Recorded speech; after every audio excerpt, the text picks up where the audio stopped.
Hey YouTube, League turnover. So it is Great League, Sunshine Cup, and Ultra League. This video will go over Sunshine Cup rankings and teams.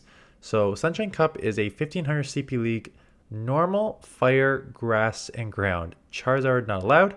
I guess Charizard's too OP with Blast Burn. But as you're gonna see in the rankings here, holy flyers. Holy flyers and holy just normal typing in general. So let's just go over all the flyers because there is a lot of them. Pidgeot, Rufflet, Gligar, both Shadow and Non-Shadow. Gliscor, Staravia, Noctowl, Swellow. That's just another Shadow. And that's it. So the problem is, so someone mentioned it's like there's like 8 or 9 wing attack flyers in this meta. And that is because there's a couple steals, but there's only like two, like Steelix, and I know there's Fairthorn, and I know there's Excadrill, and I tried to build with them, but even those are not great builder to build with. And some of these, which surprised me, some of these flyers even beat those, which seems crazy to me.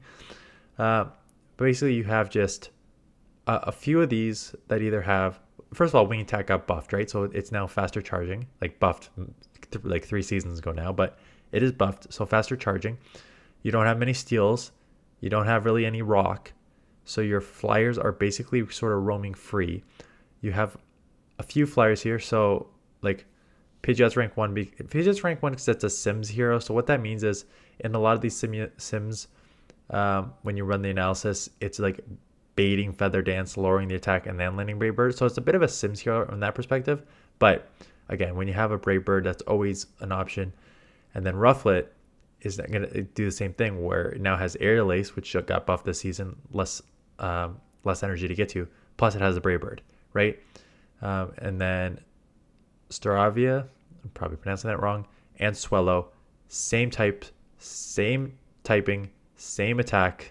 So the only reason they're different is just because of their stat product is the only thing that separates Pidgeot, Rufflet, and those Pokemon in the back there. So flyers are going to run free, and then I didn't even touch Gligar. Gligar is obviously great as a flyer, as you noticed in open. Plus it gives you that little bit of coverage on steals with the dig, right? So there are all your flyers basically running free. And other things that are roaming sort of free is Vigoroth and Double, because they are only weak to counter users, and the only real counter users in this league are Vigoroth and Double, right? Normal typing, counter. The thing with a lot of these flyers, except for Gligar, which is ground, all the things you see in gray there, Pidgeot, Rufflet, Noctowl, Swellow, and all that, they're normal typing, so they still take neutral to counter. So between the counter and the body slam for both of these, or double kick, in Double's case, you just hit neutral and flyer. So they're pretty good safe swap. And then some of these other Pokemon to beat flyers, like Abomasnow, is weak to fighting. Miltank with rollout, weak to fighting. Diggersby, Diggersby doesn't beat flyers, but weak to fighting, right? So Double, Vigoroth, that is why they are so high. Just generally safe swaps. Victini, we just saw Victini in, what was that cup that we just had the other week? The Psychic Cup. The Psychic Cup, basically you quick attack, you V-create, overheat. There's a lot of, what you could do a lot, I don't know if I put a team together like this, but this, you could basically put a full nuke team on, right? You have multiple Pidgeot, Rufflet with Brave Birds, all those flyers that I talked about, and then Victini, V-create, and overheat are also essentially nukes. So a lot of the times you saw either Victini as a lead, where you just quick attack, V-create, overheat, and leave, or you see him as a closer when you get shields down, or like have a shield advantage and then you just nuke there. So same sort of thing. There's like Swampert, but not a ton of water, just generally safe here. Abomasnow as your ice, again, when there's like 9 to 10 flyers in the top 20, it makes sense to have an ice type answer, right? So Abomasnow is that. Already covered Gliscor. Let's go to Swampert. Again, Swampert's just generally safe. Like, there is Obama, so there's I think a few grass in this, but for the most part, because there's so many flyers, you won't see a ton of grass, and grass being the only weakness to Swampert. Hydro Cannon just is a beast, right? Hydro Cannon just such a hard hitting move.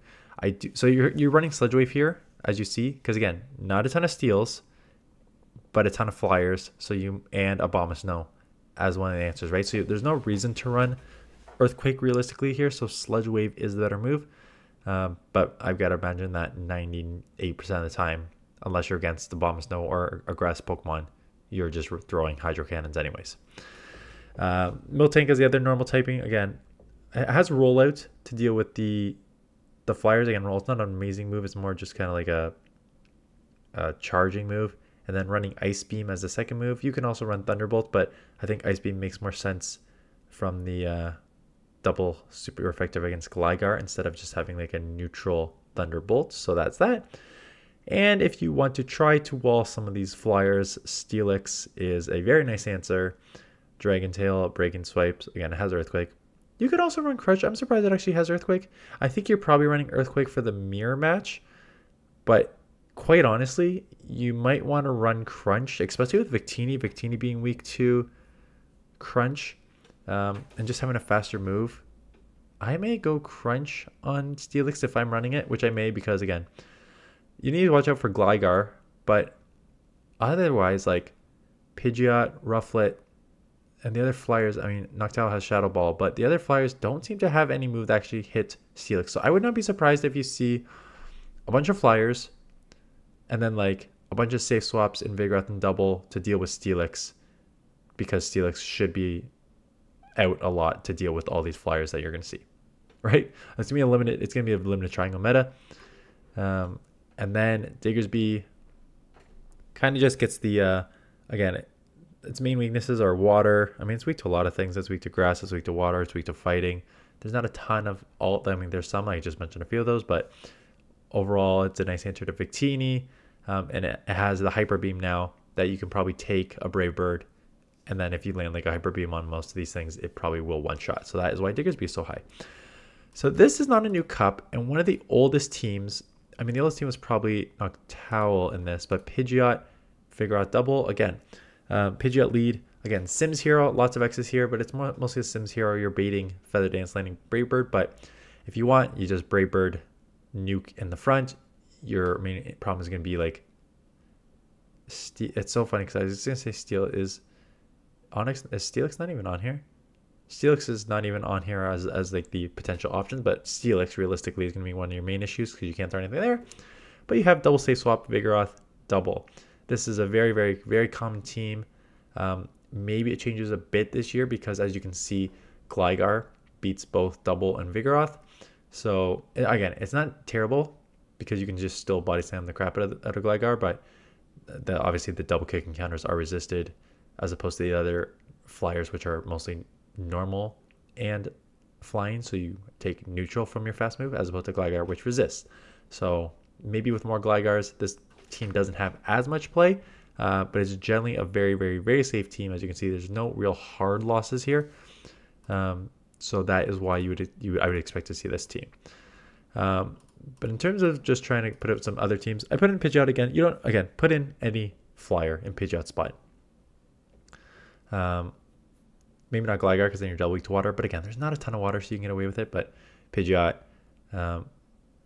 Rufflet, Howl, like any of the flyers on the lead. And then you have Steelix. Like I said, you're probably going to have this combo a lot. Pidgeot, where it just gets walled by Steel. And then like, if you're going to run that, you can run actually Gligar here. You'd be double weak to water, but whatever. But Steelix will deal with like so Pidgeot will deal with the counter users sort of versus Steelix. And then I also put in Swampert to deal with any sort of steal. If you see Pidgeot and you have the mirror matchup best with Steelix, that's why Swampert is on this team to deal with that. And again, you're double weak to grass in the back, but even grass is not bad for Steelix just because it's so tanky and you can just lower the attack. Team number, I was going to say 2, but we are already on team number 3. You're going to see it's a very, very limited meta. So I start with Gligar. So I'm like, okay, Gligar's everywhere. Everyone's so hot on Gligar right now. What does it actually look like in practice? It's interesting. It's not a ton of wins, and I think it comes down to, well, I think it comes down to a few things. One is like Pidgeot and sort of Talonflame down there, I think a lot of those are just like you're getting Brave Bird into a like and taking out there. I think because there's so many flyers in this, your dig, which is really its strength, is not as effective in this meta, right? So you're mostly relying on air relay. So as a second move, sure, dig gives you coverage against steals, but there's not a ton of steals. You're probably going to want like some sort of nuke as your second option, as opposed to just like dig, which is a great move, but it's not a Brave Bird, right? So that's kind of why it's not as strong. Figure out as a safe swap. When I put in another flyer in Rufflet, just because I wanted to see how it sims in again. It's very, very similar to Pidgeot, but just has actually a little more bulk and not as bait dependent. Well, it has air relay, so it's a little bait dependent, but also the same sort of moveset. I don't think you need a XL Rufflet. I think there's other Pokemon you can get away with a Brave Bird, but I think that's just for the extra bulk to maybe take a few more. I've never used Rufflet, quite honestly, so I have no idea. If you don't want to just do flyers, which fair. I don't want to just do flyers, so I started to try and think outside of the box. So the first thing I said, okay, if there's going to be 15,000 flyers, let's put in Abomasnow as the main answer. And the problem with Abomasnow is, yes, it is ice, but it's also grass. So you still take super effective from flyers. So you still have losses to right here, Noctowl, Pidgeot, and maybe like one or two other flyers. So that's sort of the only drawback to that. But Gligar, Gliscor, double weak. Swampert, right? You have that just combo there, Diggersby. So it has some nice wins. And then I put in Ninetales to cover some of the weaknesses. Just because Ninetales, I've actually just used it the other day. You won't see the video until next time Great Leagues rolls around. I built up a Shadow Ember Ninetales to use it out, and it's very strong. Like, it was very easily dealing with Lickitung and Medicham in the open. So I was like, okay, this is pretty good. And it's the same thing here. Like, Swampert was the only like hard loss that I had to deal with, because you're just gonna get killed there. But outside it, any sort of neutral matchup, you're either gonna win close or lose close, and that's kind of what makes it strong. And then I'm like, I wonder if I could do this as a double fire team, right? Try and draw out what I thought originally, and that's why it's a little tricky to run this team. This is why Charizard would have been better, but maybe there's another fire in here. There's Magcargo, but you could do like a Rock Throw Magcargo or something else. But my thought process was like, let's try and draw out a Swampert with Blaziken and catch it off Gower at the counter. But then I'm like, that's not going to work when there's so many flyers in this. So it's a little tricky to run this, especially if Swampert can run Sludge Wave, because then your Abomasnow is not as clear cut. So you don't need to run double fire. If I was actually going to run this team, I probably would run Abomasnow, Ninetales, and then something else, either a flyer, maybe not a flyer, because then that actually leaves you very, very, very vulnerable to Magcargo. So I would probably run something like a counter user, double, or Vigoroth. Again, I don't want to I'm trying to give you some new ideas, because I just don't want to see, I am worried that it's going to be a very like 10 Pokemon meta, which you might need to watch out for that, but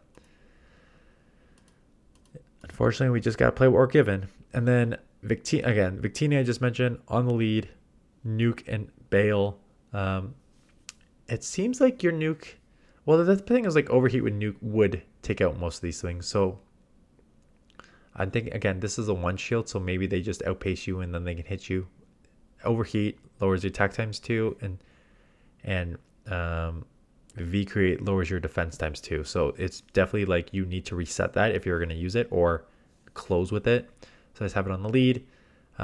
Swallow, I just tried, put a flyer in. Tried Swallow. It just seems like the birds are super, super safe. I would not be surprised if you see a triple flyer team with like one Gliscor, either Gliscor and Gligar, that you have 2 ground to cover steel, or one Gliscor on the front with 2 Brave Bird nukes in the back, sort of thing. Like, you could theoretically see a triple flyer. What is that? Is there a bug flying around me? What the heck? Sorry. You could theoretically see a triple flyer in this meta. And then I put in Diggersby because I was looking at it at number 20, and I think that it it has strengths in the fact that one Brave Bird from any of these Pokemon are not going to take it out. It's too tanky. So one Brave Bird is not going to take it out. And now you're running Hyper Beam, right? Hyper Beam will probably one-shot most of these Pokemon. And you still have Scorching Sands, which is like a decent second move for just sort of like neutral situations. If you want to if you get into like if you can't get to a Hyper Beam or it's resisted. I mean, if it's resisted, it's because it's Steel, and then you have Scorching Sands for it. So it's not a bad Pokemon. It's just how often you're going to get to Hyper Beam, and then it's kind of a bait game. So that's the only thing with Diggersby. But yeah, it's going to be a limited meta. So we'll have to see how it plays out. I just based on, again, this is not a new cup.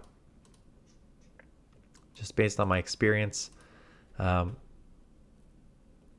think you're going to see a ton of, like, again, the flyers, anything with especially those with nukes, Pidgeot, Rufflet, Staravia, Swellow, anything that has a Brave Bird nuke, you're going to see a lot of. You're going to see a ton of Vigoroth and Double, just because they are very, very good save swaps. And then you'll see you'll see a bunch of these other randoms. Like, I think Swampert's just generally good. If you keep it away from the Abomasnow and the other grass, Swampert's just generally good.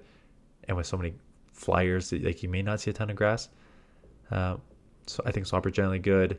Victini with the nuke is generally good.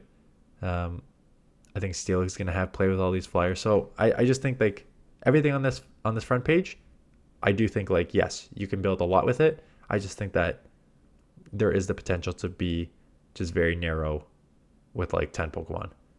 Your other option is Ultra League. So if you want teams for that, check out the video this afternoon. Anyways, that's it. Thanks for watching. See you guys in the next one.